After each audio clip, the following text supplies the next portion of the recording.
सीधा आपको वहाँ के लिए कोई भी जहाज नहीं बताएगा, तो इसमें कोई किसी को बताने की जरूरत नहीं है। और टिकट मुझे सईद फहद अब्बासी ने करके दी, इसमें उनकी हाँ ये सब करते हैं सर। और आपके पास इतने पैसे कहाँ से आए, क्योंकि इन सब फ्लाइट्स के पैसे लगे होंगे?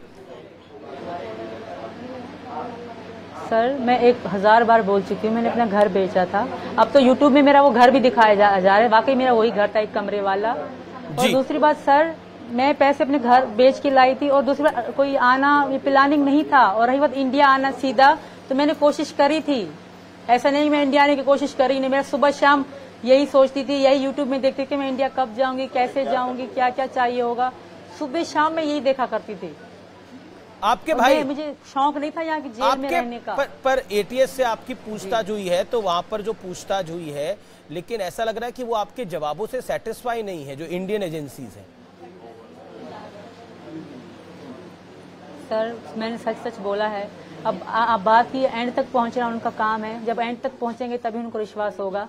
जाहिर सी बात है, देश का मसला है, तो ऐसे ही तो मुझ पे भरोसा नहीं करेंगे। जब तक वो बातों की आखिर तक नहीं पहुंचेंगे तब तक कोई फैसला नहीं होगा। भले ये सही है, ये करना भी चाहिए, क्योंकि वाकई में गलत तरीके से आई हूँ, पर मेरा इरादा गलत नहीं है।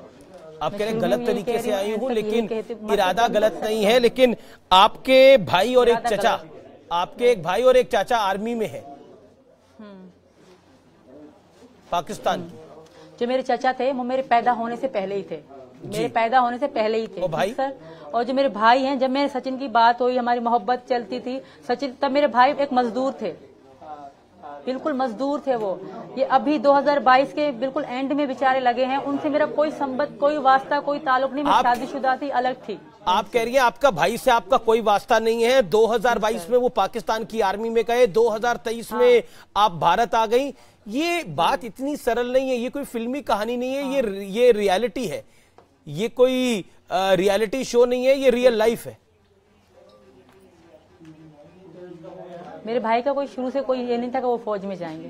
वो बेचारे मतलब मजदूरी करते थे। सचिन को पता है, मुझको पता है, वो मजदूरी करते थे कराची शहर में ही। जब मेरे अब्बू जिंदा थे तो मेरे अब्बू ने एक एक के हाथ पांव जोड़ के उनको ये जॉब दिलाई थी। मतलब वो इतने बड़े ऑफिसर नहीं है, छोटे से सिपाही हैं, उनकी कोई वहाँ औकात नहीं है। अभी आप इस बात को पकड़ के बैठे हो, फिर भी मैं तैयार हूँ, जिस तरह आप कहोगे मैं उस तरह करने को। तो यहाँ का कानून जो कहेगा मैं वो करूंगी। धन्यवाद सर। सीमा सीमा सीमा सीमा सीमा सीमा सीमा जी, सीमा आपको एक सवाल का जवाब देना है। अभी आप 2 मिनट और रुकिए, ये सवाल का जवाब आपको देना है। सीमा अब आप रुकिए, सवाल का आपको जवाब देना है। क्या आपको लगता है सीमा, क्योंकि आपने प्यार में 13,000 रुपए की सैलरी है सचिन की, 13,000 रुपए की सैलरी है, आपके 4 बच्चे हैं, कैसे पालेंगे वो उन बच्चों को, कैसे पालेंगे? आप क्या सोच के आ गई यहाँ पर? 13,000 आपको कम लगते हैं? मेरे हिसाब से तो बहुत ज्यादा है 13,000। जो पाकिस्तान में हालात थे ना, 150 रुपए किलो आटा था, वहाँ के हिसाब से यहाँ का जो 13,000 है बहुत ज्यादा है हमारे लिए। हमारे खुश रहने के लिए, खाने पीने से हमारे लिए बहुत है। मैं खुश रहूंगी इनके साथ, मुझे पैसा वैसे की कोई चिंता नहीं, जितने हैं बहुत है हमारे लिए। बस मुझे घर में रहने दिया जाए।